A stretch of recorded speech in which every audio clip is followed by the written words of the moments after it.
कल्याणी बहन, ये लो, रश्मि के नाम से रजिस्टर पोस्ट है। रश्मि के नाम से? हाँ। कहाँ से आई है? बाराबंकी सिविल कोर्ट से। सिविल कोर्ट से? रश्मि के नाम वहां से क्या भेजा है? खोल के पढ़ लीजिए ना, या रश्मि को ही फोन करके पूछ लीजिए अब क्या गुल खिलाया उसने। चलते हैं।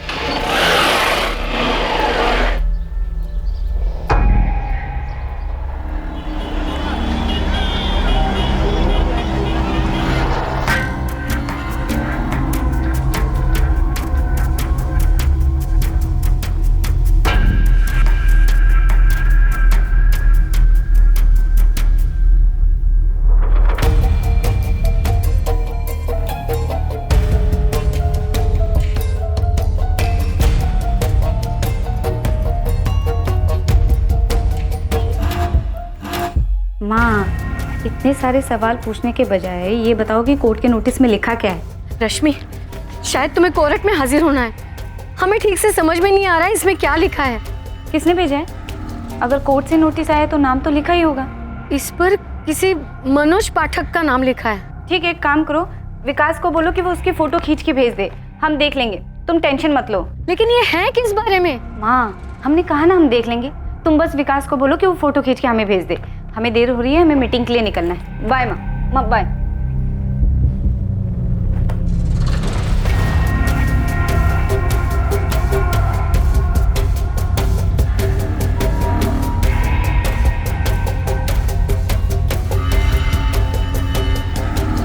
रश्मि आज पक्का एक और क्लाइंट लेके आएगी एजेंसी के लिए, देख।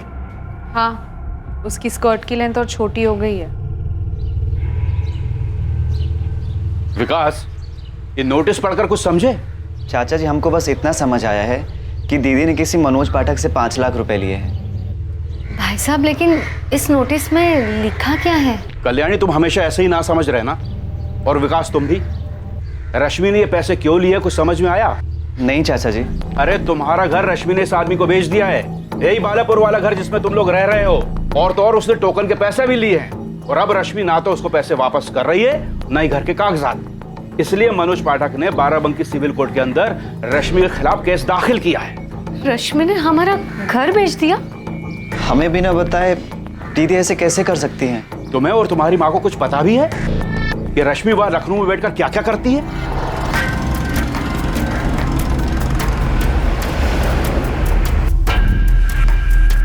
रश्मि पांडे क्या करती है, क्या नहीं करती है, और वो क्या कर सकती है, इतना उसका छोटा भाई और माँ तो क्या, शायद कोई भी उसके बारे में नहीं जानता था। रूप, हम बता रहे, इस रश्मि को तो सिर्फ 2 ही चीजें आती है, छोटे छोटे कपड़े पहनना और मर्दों को लुभाना। That's it. पर हर कोई ये जरूर जानता था कि रश्मि हर चीज अपनी मर्जी से और अपने मतलब के लिए ही करती थी। रूप, हम बता रहे, ये रश्मि बहुत ही चालू लड़की है। हमें तो लगता है ये काला जादू भी करती है। काला जादू? क्या बोल रही हो पायल? मतलब कुछ भी? और नहीं तो क्या, वो हमेशा हमसे हमारे क्लाइंट्स छीन लेती है। आखिर उसको पता कैसे चलता है हम कहाँ किस क्लाइंट को क्या ऑफर दे रहे हैं? हाय Kapil, may I come in? Rashmi, come in, come in.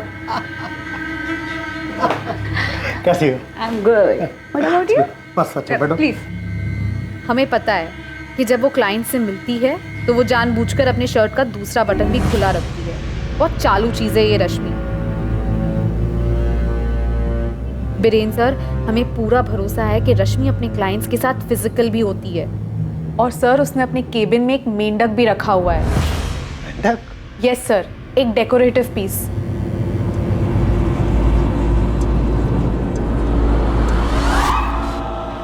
Sir, वैसे तो ये मेंढक दिखने में डेकोरेटिव पीस लगता है, लेकिन सर हमें पूरा भरोसा है वो इसे जादू टोने के लिए इस्तेमाल करती है। पायल, तुम्हें जलन हो रही है? जलन? रश्मि से? सर, आपको दिख नहीं रहा है, वो अपने बॉडी का इस्तेमाल कर रही है। पायल, वो अपने काम में माहिर है और अपने टारगेट्स पूरे करने के बाद भी बहुत ही मेहनत करती है और ज्यादा से ज्यादा क्लाइंट्स लाने की कोशिश करती है। वो एजेंसी के लिए अच्छी बात है ना? सर, कोई और होता ना तो हिम्मत नहीं करता आपसे कहने की, लेकिन सर हम कह रहे हैं रश्मि सही नहीं है। आप जानते हैं वो कौन है? वो एक नंबर। पायल, मेहनत और लगन से आगे निकलने की कोशिश करो, अपने टारगेट्स पूरे करो, ये सारी शिकायतों से दूर रहो। और हर बात जो तुम कह रही हो ना, कि अपनी बॉडी का इस्तेमाल कर रही है, वो अच्छी बात नहीं है। वो एम्बिशियस और मेहनती लड़की है और मेहनत से आगे बढ़ने की कोशिश करे।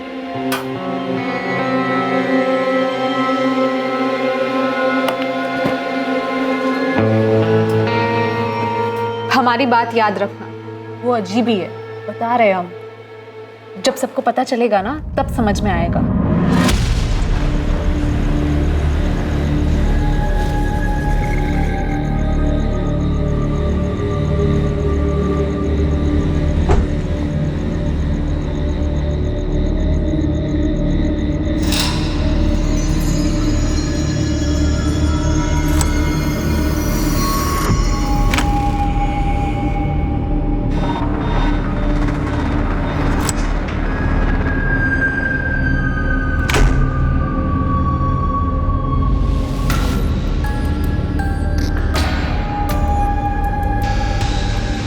जो लोग जिंदगी में हर चीज को तोड़ मरोड़ कर पेश करते हैं, चाहे वो लोगों से हेर फेर करते हैं या फिर वो जिस रिश्ते में होते हैं उसमें हेर फेर करते हैं, उन्हें लगता है कि हेर फेर करना उनकी एक अनोखी कला है। और हेर फेर के भयानक रास्ते पर चलते हुए वो अक्सर ये भूल जाते हैं कि कभी कभी वो अपनी हद पार कर जाते हैं।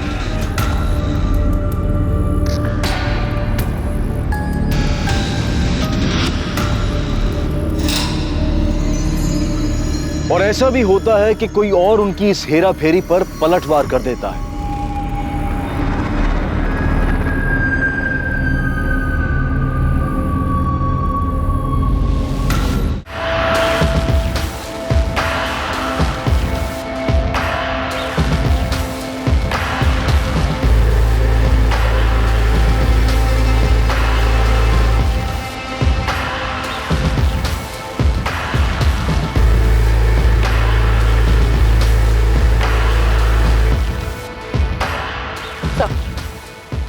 बॉडी में ऐसा कुछ भी नहीं मिला जिससे लाश की पहचान हो सके। यहाँ आसपास किसी गाड़ी के टायर के निशान भी नहीं है, जिससे पता चलता है कि लाश को किसी गाड़ी से लाया गया। सर, ये बॉडी आज की नहीं लग रही है। इस बॉडी को इस बड़े पत्थर से बांध के, इस रस्सी से बांध के पानी में फेंक दिया गया ताकि लाश नीचे दबी रहे पानी में, लेकिन ये ऊपर आ गई और किनारे लग गई। सर, यहाँ एक टैटू है, शायद इस टैटू से इस लाश की पहचान हो जाए। टी-शर्ट।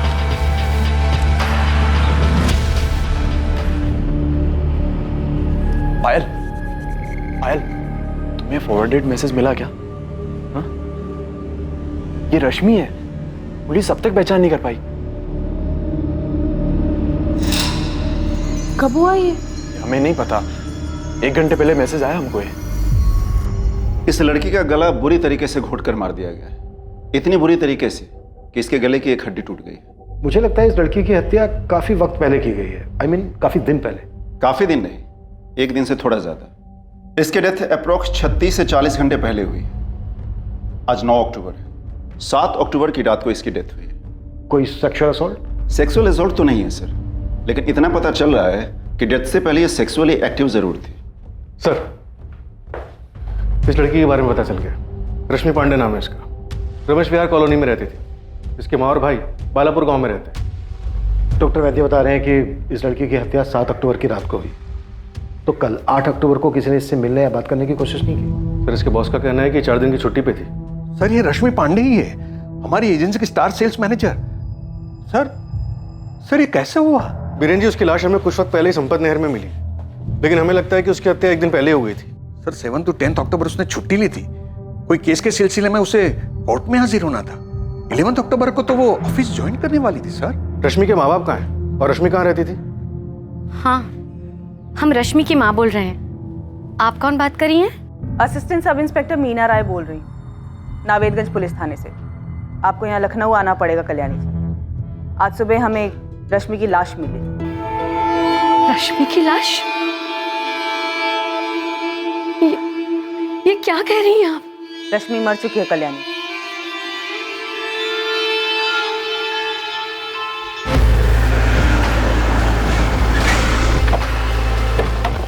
मैम, ये रश्मि का घर है, वो यहीं रहती थी। हमने उसे एक बार ड्रॉप किया था।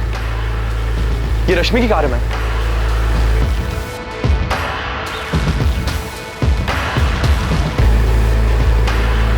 रश्मि यहाँ अकेले रहती? जी हमें तो यही पता है। दरवाजा तो लॉक है, इसकी दूसरी चाबी हो सकती है किसी के पास? किसी को जानते हो, मकान मालिक या कोई और? नहीं हमें नहीं पता, हमने बस एक बार ड्रॉप किया था, वो भी इसलिए कि उसकी कार सर्विस पे गई थी। हम तो 1 साल से बस यही जानते हैं कि ये घर शायद उसका खुद का है। रश्मि की माँ या उसके भाई विकास को जानते हो? उनके पास हो सकती है उसकी डुप्लीकेट चाबी? नहीं मैम, हमें कुछ भी नहीं पता, हम उनसे कभी नहीं मिले।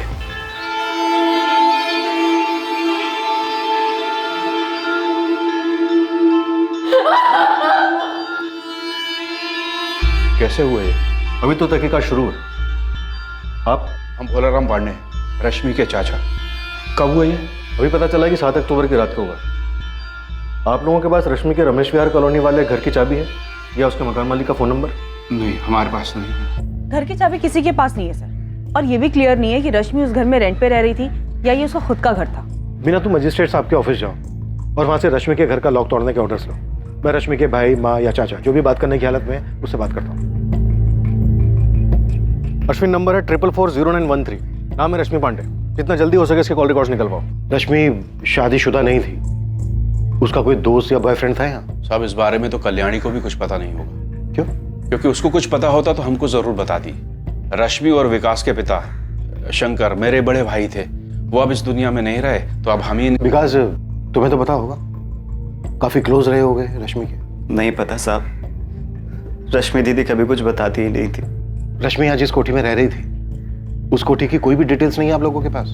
नहीं सर। रश्मि की कोर्ट में पेशी थी किसी केस के लिए, किस केस के लिए थी ये तो पता होगा या ये भी नहीं पता? वो पता है साहब, किसी मनोज पाठक ने केस किया था रश्मि दीदी पे। किस लिए? सर उसके घर को लेकर कुछ केस था, कुछ मसला था, लेकिन डिटेल में नहीं बताया था रश्मि ने। ध्रुव और पायल, तुम दोनों रश्मि के कलीग्स हो ना? उसने कभी बॉयफ्रेंड का जिक्र नहीं किया? सर ऐसी कोई बात रश्मि ने तो कभी हमसे नहीं कही, और ना कभी हमने उससे पूछा। पर सर काफी टाइम से उसकी एक फ्रेंड थी सुप्रिया, एक बार रश्मि ने जिक्र किया था उसका। नंबर है उसका? नहीं सर, नंबर तो नहीं है उसका। जिक्र क्यों किया था? मतलब सर बात में जिक्र किया था, कौन सी बात पे किया था ये हमें याद नहीं है। ध्रुव उतना ही बोलो जितना बोलना चाहिए। अरे जो उन्होंने पूछा हमने बस वही तो बताया कि सुप्रिया उसकी फ्रेंड है, बस। आगे देखा नहीं कैसे पूछा था, क्यों जिक्र किया था उसने? ज्यादा मुंह मत खोलो अपना। रश्मि पांडे के बारे में कोई कुछ नहीं बोलने वाला था, क्योंकि रश्मि पांडे के बारे में लोगों को ज्यादा कुछ पता नहीं था, पर कई लोगों को बहुत कुछ पता था, पर वो मुंह नहीं खोलना चाहते थे। रश्मि की जिंदगी के कई पहलू थे और वो एक ही वक्त पर अलग अलग कई जिंदगियां जी रही थी।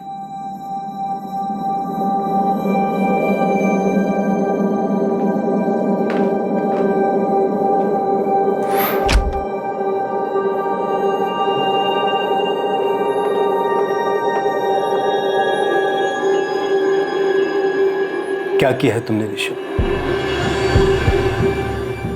यही तो हम आपसे पूछने वाले थे पापा, कि आपने क्या किया है। देखो बेटा, वो लड़की थी तो मुसीबत थी, और अब नहीं है तो और बड़ी मुसीबत है। पापा हमारे लिए या आपके लिए, या आपके और दशरथ जी के लिए? प्रद्युमन चौधरी और दशरथ जी के आपसी मतभेद में बलि चढ़ी रश्मि पांडे। ये खेल मत खेलो ऋषभ, मजाक में भी नहीं। वो तकलीफ हमारे लिए थी या आपके लिए प्रद्युमन जी? देखिए दशरथ जी, आपको और हमें दोनों को पता है कि उसके जाने से किसी को दुख नहीं हो, ना आपको ना हमें। फिर आप परेशान क्यों लग रहे हैं? क्योंकि ये भी आप जानते हैं कि कुछ ताले ऐसे होते हैं जिनकी चाबी नहीं मिले तो अच्छा है। हमें बस इस बात की फिक्र है कि कोई बेमतलब की चाबी ना मिल जाए और पुलिस का इन्वेस्टिगेशन ताले की खोज में न निकल पाए। देखिए हाजी के आपके भी अच्छे मित्र हैं और हमारे भी, तो बस ये कह रहे हैं कि आग लगने के बाद फायर ब्रिगेड नहीं बुलाते, आग लगने ही नहीं देते।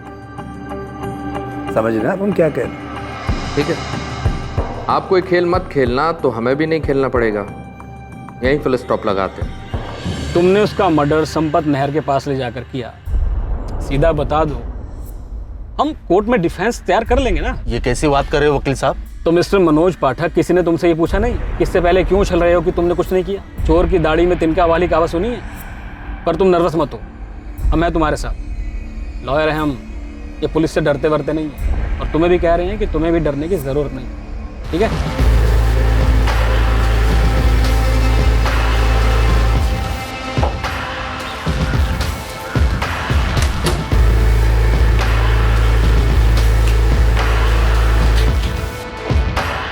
पूरा घर अच्छे से स्कैन करना, एक एक ड्रॉअर, मोबाइल हो या कुछ भी, ठीक से स्कैन करना।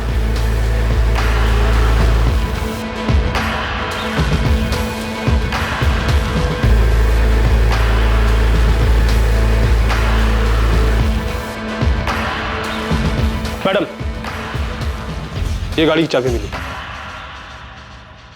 पूरी गाड़ी को अच्छे से चेक करो और वो वीडियो रिकॉर्डर को बोलो कि पूरे सर्च को अच्छे से रिकॉर्ड करे। जी मैडम। अच्छा हुआ तुमने सामने से फोन किया सुप्रीम, तुम्हारा फोन नंबर ही नहीं है किसी के पास। हमें पेपर में देखने के बाद पता चला सर। कैसे हुआ ये? और रश्मि किसके साथ बाहर गई थी? कौन कर सकता है ये सब? अब ये तो हमें तुम ही बता सकते हो, उसके भाई और माँ को भी कुछ नहीं पता। तुम अभी पुलिस स्टेशन आ जाओ, कुछ बात करनी है तुमसे। सर बाकी डिटेल्स निकाल रहा हूँ, लेकिन कॉलोनी के 2-3 लोगों से बात की तो पता चला रमेश विहार में जो घर है उसकी ऑनर रश्मि है। उसका खुद का घर है? हाँ सर, आप चाहें तो इलेक्ट्रिसिटी बिल वगैरह मंगवा के देख सकते हैं। कमाल, इन्वेस्टमेंट कंसल्टेंसी में इतनी कमाई, और ये तो वहाँ पे एम्प्लॉय थे, ओनर भी नहीं थी। 6 महीने पहले इस लड़की रश्मि पांडे ने मेरे क्लाइंट मनोज पाठक से 5 लाख रुपए टोकन मनी लिए अपने बालापुर गांव वाले घर को बेचने के लिए। रश्मि अपना घर बेच रही थी? जी सर। सर हम राघवपुर से है, ट्रेडिंग का बिजनेस करते हैं। इन्वेस्टमेंट के लिए हम रश्मि का गांव वाला घर खरीदना चाहते थे। 20 लाख रुपए में डील फाइनल हुई थी, 15 लाख रुपए बाय चेक और 5 लाख रुपए कैश एडवांस। और जो ये 5 लाख रुपए है ना सर, वो हमने रश्मि के लखनऊ वाले कोठी पे उसे दिए थे। अब आप घर के कागजात तैयार करवा लीजिए रश्मि जी, एक बार साइन हो जाए तो आपके बचे हुए 15 लाख भी आपको मिल जाएंगे। ठीक है मनोज जी, आप हमें 1-2 हफ्ते का वक्त दीजिए, हम आपके सारे पेपर्स रेडी करवा देंगे। सर 2 महीने बीत गए, रश्मि टाल मटोल करने लगी। मैंने उसे कई बार फोन किया सर, लेकिन वो कह रही थी हम कहाँ भागे जा रहे हैं, ना तुम्हारा पैसा भागे जा रहा है ना घर। और फिर 3 महीने पहले अचानक उसका रवैया चेंज हो गया सर। वो कहने लगी हमने आपसे पैसे लिए ही कहाँ थे। हमने काहे के पैसे लिए मनोज जी, और कब? कोई प्रूफ है आपके पास? मुझे चूना लगा रही हो? हम ही से पैसे लेकर हमसे खेल खेल रही हो? आप ऐसे धमकी मत दो मनोज जी। और इस बात का क्या मतलब है कि आप हमारा रेप करेंगे? क्या? हम अभी पुलिस को कंप्लेन करने जा रहे हैं कि आप हमें रेप करने की धमकी दे रहे हैं। सुनो सुनो रश्मि सुनो। एक तो पैसे लिए, ऊपर से हमें ही धमका रही है। यहाँ मेरे क्लाइंट मनोज पाठक ने बड़ा होशियारी वाला काम किया। उसने तुरंत हमें कॉल कर दिया, तो हमने भी तुरंत सिविल कोर्ट में चीटिंग का केस फाइल करवा दिया। और केस तुम हार रहे होगे मनोज, क्योंकि तुमने कहा कैश दिया था, तो कैश की कोई लिखा पढ़ी तो ही नहीं होगी। आप कहना क्या चाहते हैं इंस्पेक्टर साहब? आपका मतलब ये है कि मेरे क्लाइंट मनोज पाठक ने सिर्फ 5 लाख रुपए के लिए उस लड़की का मर्डर कर दिया? वकील साहब, आप मनोज पाठक के सिर्फ चीटिंग वाले केस में वकील हैं। यहाँ इस वक्त मनोज हमारा एक मर्डर केस में संदिग्ध है। सर एक केस करने के बाद में ऐसे ही चालाक और ऊंची दिमाग वाले लड़के के साथ हम क्यों उलझेंगे? केस करने के बाद हमने सिर्फ एक बार उसे फोन किया था ये कहने के लिए कि हमें वो घर नहीं चाहिए, सिर्फ हमारे पैसे हमें वापस कर दो। लेकिन वो तो बड़ी ढीठ लड़की थी। देखो इंस्पेक्टर साहब, हमें नहीं पता कि आप क्या जानते हैं उस लड़की के बारे में, लेकिन आपको इतना बता दें कि वो लड़की थी तो थोड़ी अजीब। कैसी अजीब? काश आप उस दिन होते कोर्ट में, जब वो पहली बार कोर्ट में सुनवाई के लिए आई थी।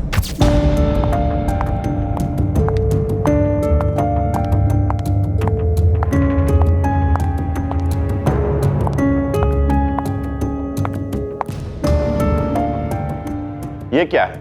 क्या सर? मिस रश्मि पांडे, आप इस तरह के कपड़े पहनकर कोर्ट में नहीं आ सकती। इसे कंटेम्प्ट ऑफ कोर्ट लिया जा सकता है। आज की सुनवाई खारिज की जाती है। The court is adjourned. जज तक हैरान रह गए थे उसकी हरकत को देखकर।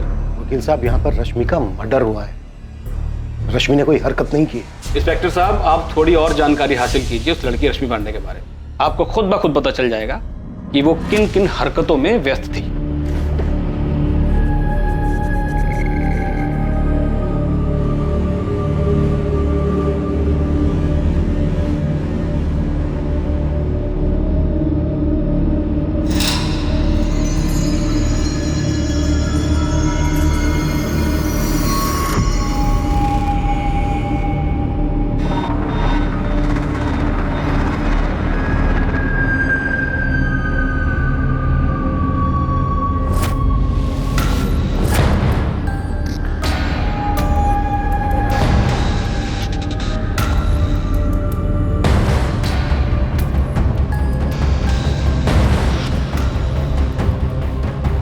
सचदेव त्रिपाठी, जी मैम। ये देखो, इस कमरे में 2 हिडन कैमरास हैं और यहाँ ये वायर भी है जो दीवार के अंदर से जा रही है। इसका रिकॉर्डर भी यहीं कहीं मिला। जल्दी ढूंढो कहाँ है। जी मैडम।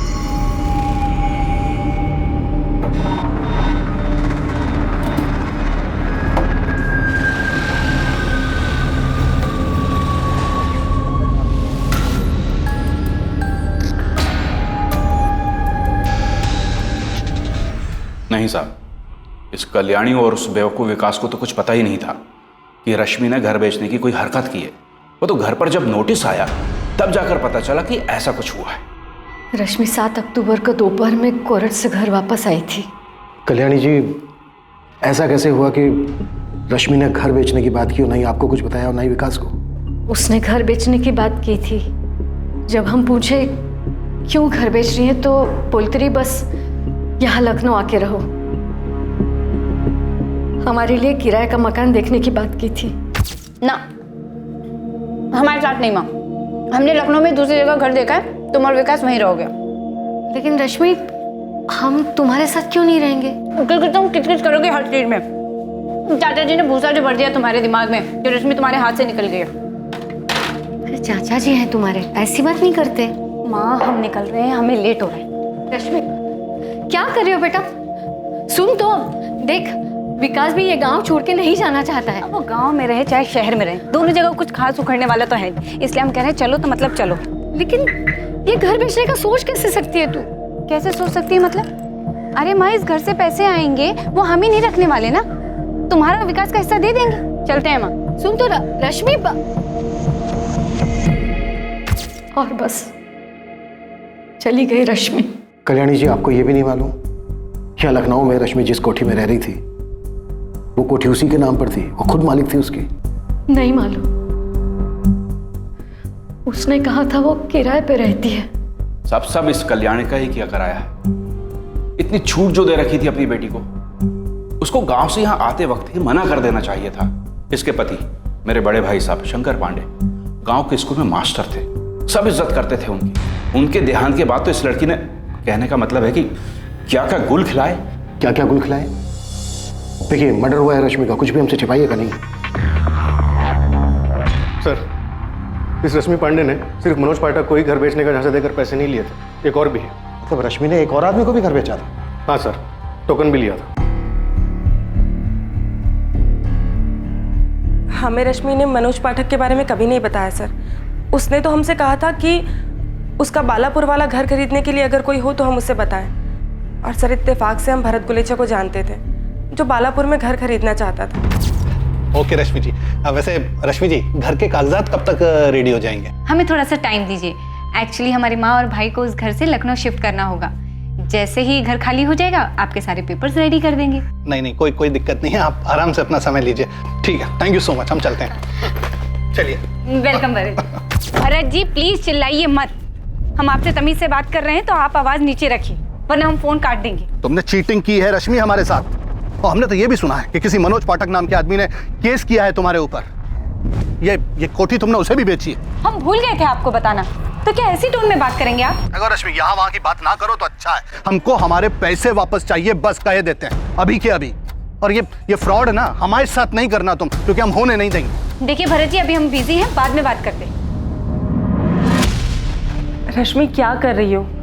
ये भरत गुलेचा हमें फोन करके चिल्ला रहा है। अरे यार, हो गई ना गड़बड़ हमसे। ये साला मनोज भी हमारे सर पे बैठा है। यार रश्मि, तुम ना बहुत गंदा गेम खेल रही हो। हम बोल रहे हैं तुमको, ये बड़े लोगों को ठगना अलग बात है। भरत गुलेचा बहुत सीधा साधा आदमी है, अपने मेहनत के पैसों से घर खरीदना चाहता है। अरे तो क्या भागे जा रहे हैं क्या हम? है ना यही? दुनिया में ऐसे बहुत सारे लोग हैं जो बिना किसी पछतावे या बिना किसी एहसास के लोगों को धोखा देते हैं। लोगों को धोखा देकर उनसे लिए हुए पैसों पर ऐशो आराम की जिंदगी गुजारते हैं। किस मिट्टी के बने होते हैं ऐसे लोग? क्यों उन्हें अपने गुनाहों पर कोई पछतावा नहीं होता? उन्हें ये सब कुछ गलत क्यों नहीं लगता? हमें तब पता चला कि रश्मि किसी मनोज पाठक के लफड़े में फंस गई है जब भरत गुलेचा ने हमें गुस्से में कॉल किया। हमने आपको भरत के बारे में इसलिए बताया क्योंकि हमें लगा, क्योंकि तुम्हें लगता है भरत ने रश्मि को मारा। हमें बस लगा। सुप्रिया, बड़े लोगों को ठगना एक अलग बात है, इसका क्या मतलब है? किन बड़े लोगों को ठगा था रश्मि ने? नहीं सर, हमने तो बस ऐसे ही कह दिया था। हमें लगा कि शायद बड़े लोग तो पैसे भूल भी जाएं इसलिए। ये कोठी रश्मि की खुद की है? इतने पैसे कहाँ से आए उसके पास? हम रश्मि को तब से जानते हैं जब वो ऑलरेडी उस कोठी में रहती थी। उसने वो कैसे खरीदी और कब खरीदी हम नहीं जानते। सुप्रिया, हमें रश्मि की लाश संपत नहर के पास मिली। पोस्टमार्टम रिपोर्ट कहती है कि हत्या से पहले रश्मि ने किसी के साथ शारीरिक संबंध बनाए थे। 7 अक्टूबर को रश्मि किसके साथ गई होगी? सर ये तो हम नहीं जानते।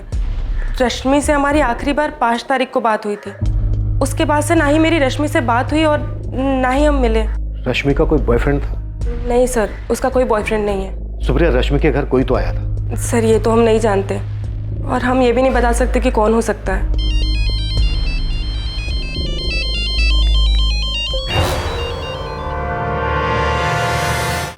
दो कैमरे कमरे में, हिडन कैमरास? जी सर, 2 कैमरास पूरी प्लानिंग के साथ बिस्तर की तरफ पॉइंट करते हुए लगाए गए हैं। और सर फूलदान में एक रिमोट कंट्रोल भी मिला है जिससे इन दोनों कैमरा को ऑन किया जा सकता है।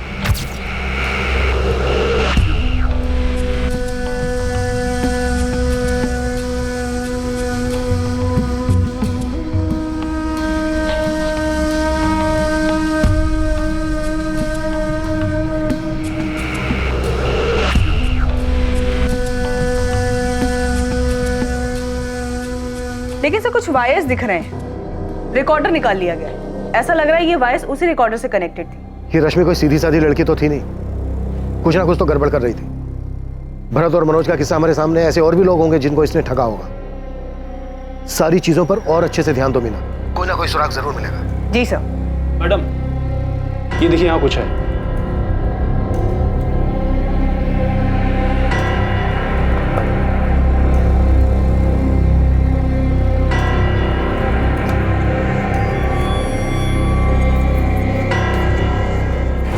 मैडम ये तो एक डिजिटल सेफ लॉकर है। पासवर्ड? हाँ विकास, पासवर्ड। ये एक डिजिटल लॉकर है, इसका पासवर्ड होगा। रश्मि ने कभी तुम्हें इसके पासवर्ड के बारे में कुछ बताया? दीदी ने तो हमको कभी नहीं बताया। मैडम जी, हमको पता भी नहीं है क्या चीज़ है। लॉकर? हाँ, फोटो के पीछे एक छोटा सा छुपा हुआ शेल्फ है जिसके अंदर एक डिजिटल लॉकर है। हम इस लॉकर के बारे में कुछ भी नहीं जानते मैम, तो हमें इसका पासवर्ड कैसे पता हो सकता है? अच्छा, और ये जो हिडन कैमरास लगे हुए हैं इनके बारे में तो पता ही होगा तुम्हें? कसम से मैम, हमें इन सब चीज़ों के बारे में बिल्कुल भी नहीं पता है। सुप्रिया, तुम रश्मि को कब से जानती हो? 2 साल से मैम। रश्मि से हमारी मुलाकात आरके इन्वेस्टमेंट कंसल्टेंसी में हुई थी। वो वहाँ पहले जॉब करती थी। हमारा ऑफिस भी उसी कॉम्प्लेक्स में था, इसीलिए हमारी मुलाकात हो गई। दोस्ती थी, पर मैम हम सच कह रहे हैं, हम इन सब चीज़ों के बारे में कुछ नहीं जानते हैं। सर, हमें किसी लॉकर मैकेनिक को बुलाकर ये डिजिटल लॉकर खुलवाना चाहिए। हाँ ठीक है, बुला लो, खुलवा लो, लेकिन वीडियो जरूर बनवा लेना। जी सर। तेरी शक्ल देख के लग रहा राजू तुझे कुछ तो पता है। बहुत सी गलियों में टेंशन का माहौल है। इस लड़की के मर्डर में बहुत बड़ा हाथ है भाई। रोड तो बता, गली में पकड़ लूंगा। नो एंट्री वाली गली है। लेकिन देख गोविंद, इसके घर में बहुत सारे लोगों का आना जाना था। कमरे में 2 कैमरे लगे हुए मिले हैं। ब्लैकमेल का मामला है और भी बहुत कुछ। फिलहाल तो मैं सिर्फ इतना ही जानता हूँ कि लड़की कुछ ज्यादा ही उड़ रही थी। अबे तो सस्पेंस क्यों बढ़ा रहा है? हिंट तो दे, किसने किया है कांड? इब्राहिम, पिछले 2 दिनों से 7 अक्टूबर और 8 अक्टूबर की रातों के जितने भी रोड साइड सीसीटीवी फुटेजेस थे हमने सारे के सारे चेक किए, लेकिन ये रश्मि पांडे ना किसी के साथ और ना किसी गाड़ी में जाती हुई दिखाई दी। इंस्पेक्टर महादेव, एक बार और चेक कीजिए संपत नहर के रास्ते के आसपास कहीं कोई संदिग्ध गाड़ी या फिर टैक्सी। अगर बॉडी को नहर में डंप करने के लिए गए थे तो इसका मतलब है कि कहीं से तो मार के लाया गया होगा। ठीक है, मैं चेक कर लेता हूँ। हम क्यों मारेंगे सर उसको? हमारे पैसे तो डूब ही गए थे। जीना हराम कर दिया था सर उसने। पैसे दे नहीं रही थी, ऊपर से फंसाने की धमकी अलग। क्या कहा तुमने भरत? तुम हमारा रेप करोगे? ओ मैडम, हम सिर्फ अपने पैसे की बात कर रहे हैं बस। तो इसलिए तुम हमारे साथ ऐसे घिनौनी हरकत करोगे? तुमने कहा तुम हमारा रेप करोगे। ओ मैडम, आप बात को कहीं से कहीं ले जा रहे हैं। हम अभी के अभी पुलिस स्टेशन जा रहे हैं तुम्हारी कंप्लेन करने। सही बता रहे हैं। उसके बाद तो हमने उसे फोन करना ही बंद कर दिया।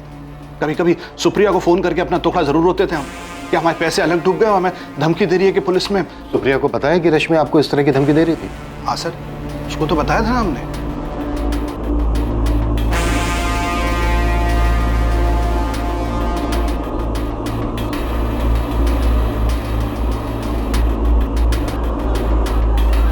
सर वो अपने टारगेट्स हर महीने पूरा करती और टारगेट से ज्यादा अचीव करती थी। सर उसको काफी इंसेंटिव्स भी मिलते थे। ये जो इसका घर है, इसकी अभी की मार्केट वैल्यू कुछ 55 लाख है और हमें पता चला है कि वो पिछले 4 साल से वहाँ रह रही थी, यानी 2015 से। तब उसकी मार्केट वैल्यू तकरीबन 40-45 लाख के आसपास रही होगी। क्या वो इतना कमा पाती थी जो ये घर ले सके? सर हमारे यहाँ तो वो 2 साल से ही काम करती थी, उसके पहले कहीं और काम करती थी। लेकिन एक बात जरूर है, बहुत ही मेहनती लड़की थी, अपने काम में माहिर थी, हाँ एम्बिशियस जरूर थी। जिस तरह से वो क्लाइंट लाती थी उसी तरह से अपने लिए भी अच्छी खासी इन्वेस्टमेंट करती होगी, और ये investment high risk high return वाला हो।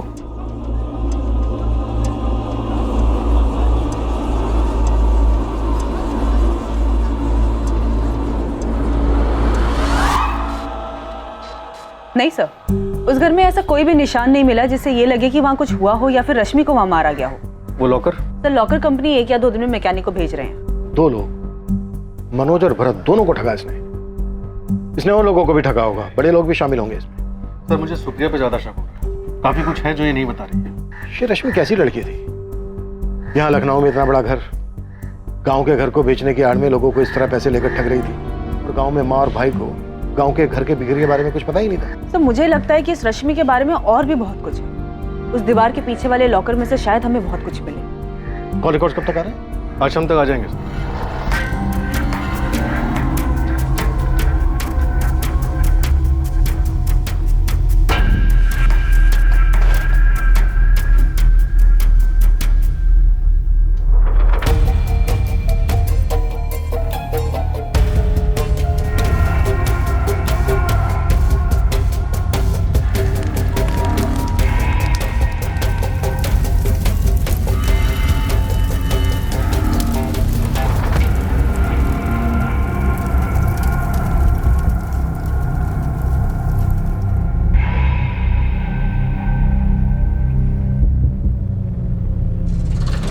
कितना भी छुपाओ, पुलिस को आखिर पता चल ही जाना है कल्याणी। किसी का अतीत ऐसे छुपता नहीं है, खासकर उस वक्त जब हत्या इस तरह से की गई हो। तो आप ही बता दीजिए ना भाई साहब। हम बताएं? ये तो तुमको बताना चाहिए कल्याणी। हम तो आज भी हमेशा की तरह तुम्हारे साथ में खड़े हुए हैं। रश्मि की इन सारी हरकतों की जिम्मेदार तुम हो। हम क्या करते भाई साहब, क्या करते हम? रश्मि कभी हमारी बात सुनती नहीं थी, ना विकास की बात कभी सुनी। आप तो घर के बड़े हैं, आपने भी तो बात की थी उससे। कुछ तो था जो रश्मि पांडे के परिवार वाले जानते थे, लेकिन वो पुलिस को नहीं बता रहे थे।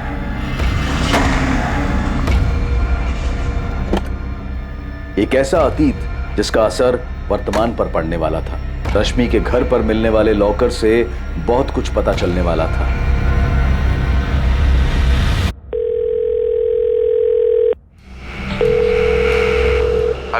हेलो, मैं सब इंस्पेक्टर इब्राहिम शेख बोल रहा हूँ। क्या मैं जान सकता हूँ मेरी बात किससे हो रही है? मैं ऋषभ चौधरी बोल रहा हूँ, बताइए क्या बात करनी है?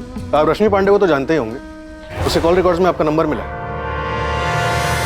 हाँ जानते हैं, मतलब एक टाइम पे हम उसे अच्छे से जानते थे, एक दूसरे के साथ घूमा करते थे, और अब नहीं। ओह, लेकिन आपकी बातें तो रेगुलर होती थी। एक हफ्ते पहले आपकी बात हुई थी। ब्रेकअप होने के बाद एक दूसरे के साथ टच में नहीं रह सकते क्या? रश्मि का मर्डर हुआ है। हम जानते हैं, न्यूज़ में देखा है हमने, लेकिन देखिए मुझे ऐसे ही कॉल किया करते थे और वो भी हमें ऐसे ही कॉल किया करती थी। 1 साल पहले हमारा ब्रेकअप हो चुका है। अगर आपका अगला सवाल ये है कि उसका मर्डर हुआ और हम कभी नज़र नहीं आए और ना ही आखिरी बार उसकी डेड बॉडी को देखने आए, तो इस बारे में हम सिर्फ इतना ही कह सकते हैं, जब हमें उसके मर्डर की खबर आई हमें दुख हुआ, लेकिन अब इससे ज़्यादा हम कर भी क्या सकते हैं? सुप्रिया, पहली बात, ऋषभ बॉयफ्रेंड या एक्स बॉयफ्रेंड था रश्मि का जो उसके टच में था? दूसरी बात, रश्मि मनोज की तरह भरत को भी धमकियां दे रही थी। ऐसा कैसे हो सकता है कि तुम्हें इस बारे में कुछ पता ना हो? भरत ने साफ साफ बताया हमें कि उसने इस बारे में सब कुछ बताया था तुम्हें। हाँ सर, उसने बताया था, और सर हमें पता था कि रश्मि और ऋषभ का अफेयर चल रहा है, लेकिन सर दोनों का ब्रेकअप हो गया था। और सर भरत के बारे में तो हमने आपको खुद बताया था कि हमें उस पर शक है। सुप्रिया, और कौन सी ऐसी बातें हैं जो तुमने हमसे नहीं बताई? नहीं सर, और ऐसी कोई बात नहीं है।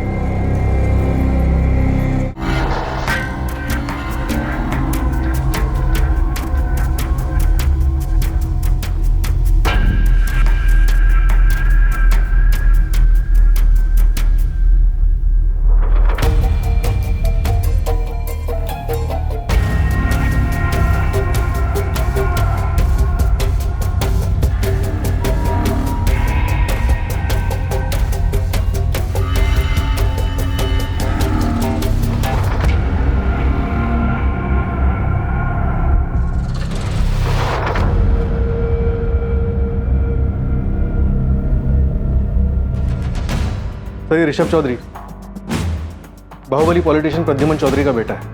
ये लड़की रश्मि और पॉलिटिशियन का बेटा ऋषभ चौधरी।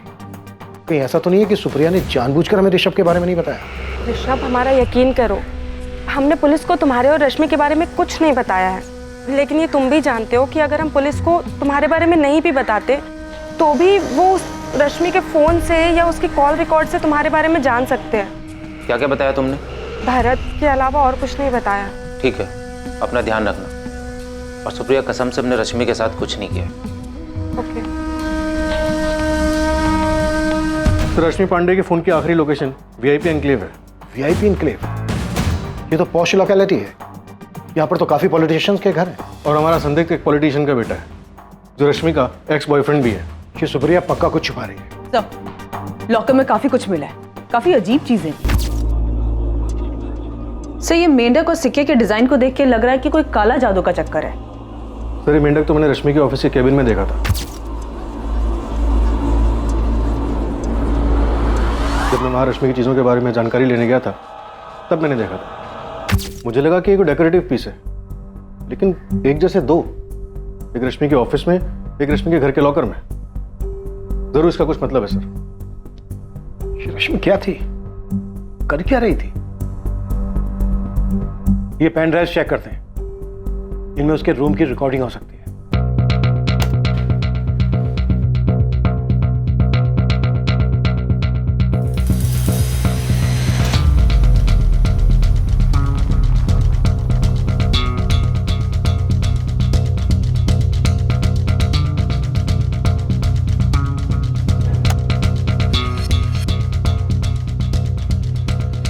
ये तो वो पॉलिटिशियन प्रद्युमन चौधरी है ना? प्रद्युमन चौधरी और दशरथ जी के आपसी मतभेद में बलि चढ़ी रश्मि पांडे। ये खेल मत खेलो ऋषभ, मजाक में भी नहीं। हाँ सर, ऋषभ चौधरी के पिता। लेकिन ऋषभ तो रश्मि का बॉयफ्रेंड था। उसके पिता यहाँ? तो हमें बाकी के पेन ड्राइव भी चेक करने चाहिए।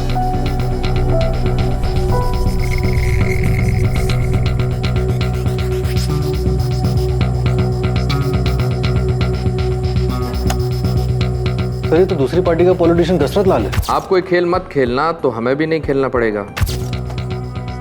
चल क्या रहा था? तो यहाँ पे 2 पेन ड्राइव्स और हैं। इस रश्मि के घर में बड़े लोगों का आना जाना था और वो सबकी रिकॉर्डिंग कर रही थी। तो इस केस में बहुत कुछ है। प्रद्युमन चौधरी और दशरथ लाल के अलावा और भी लोग थे जो रश्मि के साथ थे, और रश्मि ने इन सब की भी वीडियो रिकॉर्डिंग बनाई थी। हालांकि इस वीडियो रिकॉर्डिंग में पुलिस सबकी पहचान नहीं कर पा रही थी, लेकिन पुलिस को यह पता चल रहा था कि ये बड़ी पहुंच वाले लोग थे। अब इस केस में रश्मि पांडे के बारे में और भी बहुत कुछ सामने आने वाला था। सर मैं पक्का तो नहीं कह सकता, लेकिन हमारी और एक एम्प्लॉई है, पायल त्यागी, जो रश्मि की कामयाबी से जलती थी, और वही एक है जिसने मुझे इसके बारे में बताया। मेंढक के बारे में? हाँ, मैंने भी रश्मि के कैबिन में मेंढक देखा था। मुझे तो वो डेकोरेटिव पीस लगा था। हाँ, लेकिन पायल को लगता था कि वो मेंढक का कुछ काले जादू से लेना देना है। बीरेन जी, रश्मि किसी तरह का कोई काला जादू करती थी क्या? सर उसके बारे में मुझे कुछ नहीं पता। लोगों को अपनी मुट्ठी में रखने और उन्हें अपने इशारों पर नचाने की शक्ति, इसे वशीकरण कहते हैं, लोगों को अपने वश में करने की विद्या। हमें ये शक्ति किसी भी तरीके से चाहिए और किसी भी कीमत पर। ऐसा नहीं होता है कि इंटरनेट पे आपने ऑर्डर दे दी और वो चीज़ आपके पास आ गई। ये विद्या प्राप्त करने के लिए तुम्हें कठिन तपस्या करनी पड़ेगी। हम कुछ भी करने के लिए तैयार हैं, हमें बस ये शक्तियाँ चाहिए। सर, हमें इन पॉलिटिशियंस प्रद्युमन चौधरी और दशरथ लाल और प्रद्युमन चौधरी के बेटे ऋषभ से बात करनी चाहिए। ये बहुत ही अजीब स्थिति है कि बाप और बेटे दोनों एक ही हालात में इस तरह। और इस सबके साथ वो रिकॉर्डर भी गायब है ना? Yes sir. और सर मुझे पूरा यकीन है कि उस रात घर पे कोई तो आया था जिसे घर और कैमरास के बारे में अच्छे से पता था। मर्डर उसी ने किया है रश्मि का। तो सब कुछ प्लान था।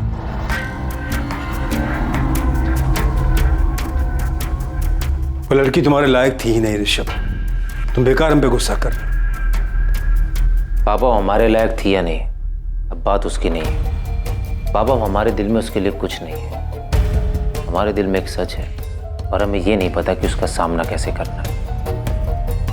7 अक्टूबर की रात को कोई रश्मि के घर गया था पापा।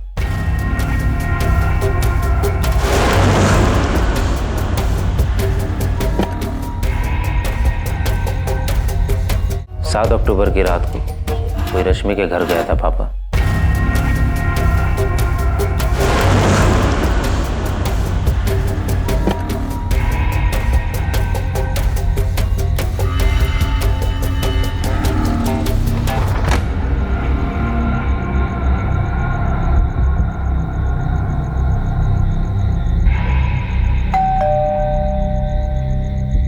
लेकिन हमने उसको नहीं मारा है ऋषभ, और हम जानते हैं कि रश्मि को तुमने ही मारा है। इंस्पेक्टर शुक्ला, मैं इस लड़की रश्मि पांडे के बारे में बहुत अच्छे से जानता हूँ। 3 साल पहले भी इसने एक बड़े आदमी की जिंदगी बर्बाद की थी। कौन है ये आदमी? हरीश? पारितोष मिश्रा नाम है उनका, टैक्स डिपार्टमेंट में विजिलेंस ऑफिसर है। हरीश, क्या हुआ था 3 साल पहले? इस केस में हमने रश्मि पांडे को जेल में भी डाला था। ये रश्मि पांडे बहुत शातिर थी और उसके परिवार वालों को भी उसके बारे में सब कुछ पता था। उसके परिवार वालों ने हमें रश्मि के जेल जाने के बारे में कुछ नहीं बताया। पारितोष को रश्मि ने फंसाया था और धोखा दिया। शायद रश्मि को मारकर पारितोष ने अपने बर्बादी का बदला लिया हो। रश्मि, तुमने बहुत गंदा खेल खेला है मेरे साथ, धोखा दिया हमें। तुम्हारे पास 2 रास्ते हैं पाली, या तो जाल से बाहर निकल आओ या फिर फंसते चले जाओ। यू डोंट नो मी, तुम हमें बिल्कुल नहीं जानते, बिल्कुल भी नहीं। अब तुम देखो हम क्या करते हैं। रश्मि के साथ बहुत बुरा हुआ, लेकिन रश्मि ने भी बहुत से लोगों के साथ बुरा किया।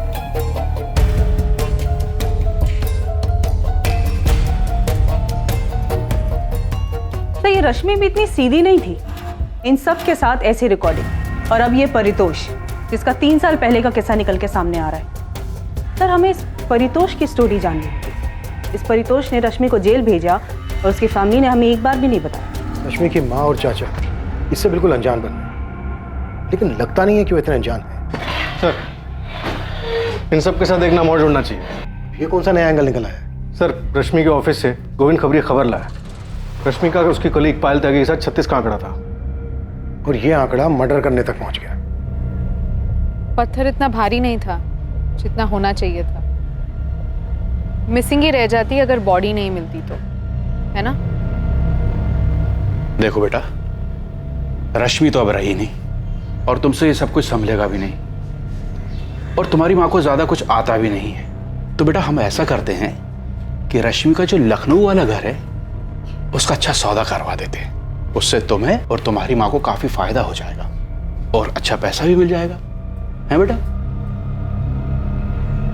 बेटा, रश्मि जिस तरह की जिंदगी जी रही थी उसके साथ तो ऐसा होना ही था।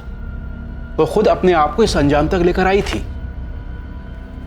बेटा तुम ज्यादा दुखी मत हो, बस अपनी मां को संभालो।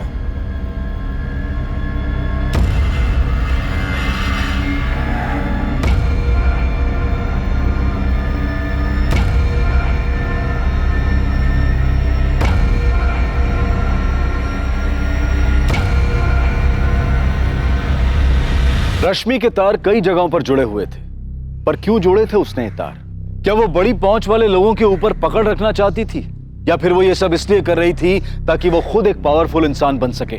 रश्मि के इस काले जादू का क्या एंगल था, और 3 साल पहले रश्मि जेल क्यों गई थी? यकीनन अपराधी ने यह चाहा था कि रश्मि की लाश संपत नहर के किनारे पर कभी ना आती, पर वो आई और रश्मि गुमशुदा बनकर नहीं रह गई। ये किसकी साजिश थी? किसने किया था ये सब? इन सभी सवालों के जवाब हमें मिलेंगे कल रात 10:30 बजे इस केस के दूसरे और आखिरी भाग में। जय हिंद।